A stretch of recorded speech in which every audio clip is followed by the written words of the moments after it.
जब हम राकेश झुनझुनवाला की बात करते हैं तो वो अपने आप में काफी हटके रणनीति बनाते थे। उनकी सोच और बाजार को लेके समझ, कन्विक्शन उनका बहुत अलग रहता था। लेकिन ऐसा कौन सा एक्स फैक्टर, शायद एक गिनाना मुश्किल हो आपके लिए, लेकिन वो कौन कौन से ऐसे एक्स फैक्टर रहे हैं जो आपको लगता है कि ये इनको आउट ऑफ द लीग बनाते थे? उनमें एक बड़ी यूनिक बात थी जो शायद मैंने विश्व में किसी को नहीं देखी है, कि वो बड़े ट्रेडर थे और एक बड़े इन्वेस्टर थे। मैं पूछता था भाई ऐसे कैसे, आप या तो ट्रेडर बन सकते हैं शॉर्ट टर्म और ट्रेंड, या तो कॉन्ट्रा जा सकते हैं। तो वो बोलते थे भाई एक ब्लेसिंग है, एक मेरे माइंड में मेरी सोच को मैं 3 पार्ट में डिवाइड करता हूँ। पी, जो एकदम 5-10 साल तक हम कंपनियों को देखते हैं जो बड़ी हो सकती हैं। दूसरा ट्रेडिंग, जहाँ मैं शॉर्ट टर्म देखता हूँ। ट्रेंड इज माई फ्रेंड, अंग्रेजी में जब जिसे बोलते हैं, हिंदी में वर्ड बोलते थे ले फटाफट दे फटाफट। अच्छा। वो ट्रेडिंग होती है जहाँ पर इमोशन नहीं रखते हैं, हम ट्रेंड पकड़ते हैं। तीसरी होती है इन्वेस्टिंग, जहाँ पर आप एकदम अलग सोचते हैं और आप पेशेंटली रहते हैं। तो to put a very good example here, trading is about चलती गाड़ी पे या चलती ट्रेन पे चढ़ना। तो जी आपको पता है ट्रेन ने रफ्तार पकड़ ली है, ट्रेन चर्च गेट से निकल गई है, बॉम्बे टर्मिनोलॉजी में ट्रेन कांदीवली की तरफ जा रही है। तो अब चर्नी रोड पे ट्रेन पे चढ़ जाओ, बैंड्रा उतर जाओ, वो अपने ट्रेन पकड़ा है। ठीक है। जब इन्वेस्टिंग आप करते हैं तो आप वेट करेंगे ट्रेन कब खाली होगी, आप उसके अंदर कंफर्टेबली बैठेंगे, ट्रेन स्पीड पकड़ेगी और आपको डेस्टिनेशन पे पहुंचा देगी। पर वो कब पहुंचाएगी आपको नहीं पता है, मगर वो पहुंचा देगी आपको ये पता है। दैट इज इन्वेस्टिंग, सब्र, पेशेंस। और पी इन्वेस्टिंग होती है, वो एक आपका एक अलग ही सेगमेंट होता है, जिसके अंदर आपको ये देखना पड़ता है कि आज जो छोटा है कल बड़ा क्या हो सकता है। आप आज बात कर रहे हैं कि आज से 20 साल पहले बॉम्बे में शायद विरार स्टेशन नहीं था, 30 साल पहले नहीं था मगर हो गया, तो उस टर्मिनोलॉजी में और भारत कहाँ तरक्की कर सकता है। तो बड़ा ही डिफरेंशिएटेड अप्रोच था और वो चीज़ों को मिक्स नहीं करते थे, और शायद वही डिफरेंशिएटेड अप्रोच ने उनको एक one of the best stock market investor and trader बनाया।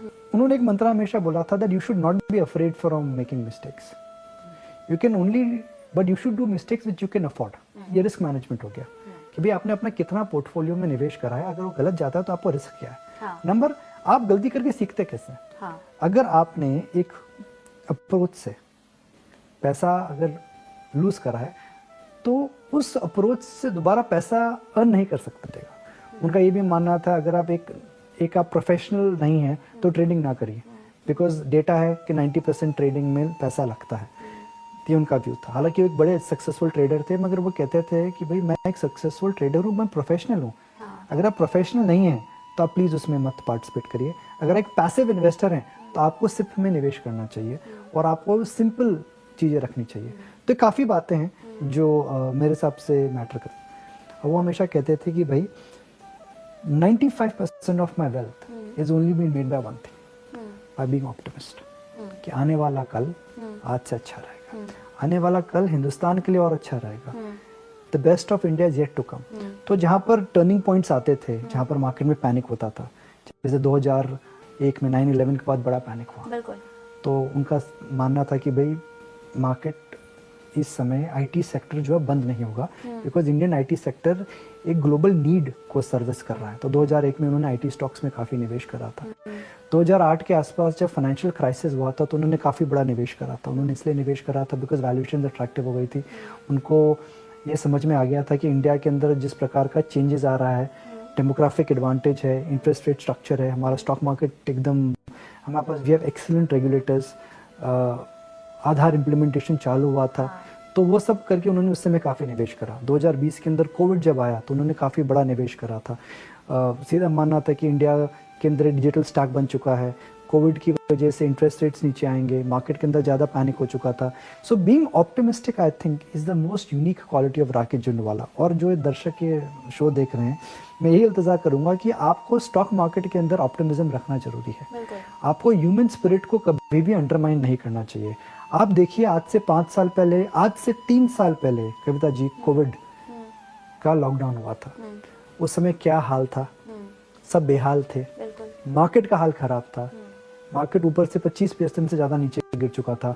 आज हम याद भी करें तो रोंगटे खड़े हो जाते हैं। मगर आज आप देखिए, हम कोविड की बात नहीं कर रहे हैं, आज हम यूएस बैंकिंग क्राइसिस की बात कर रहे हैं। तो यह जब समय आता है जब एकदम पैनिक हो जाता है मार्केट के अंदर, ऑप्टिमिज्म जो होता है और बिलीव जो होता है वही आपको संभालता है. His belief on India, मैं बता रहा हूँ Kavita ji, was unparalleled. And I think that was the differentiating factor, कि उनका जो बिलीफ था वो इतना एक्स्ट्रॉर्डिनरी था इंडिया को लेकर के, और शायद इसी वजह से वह कितने बड़े इन्वेस्टर बने.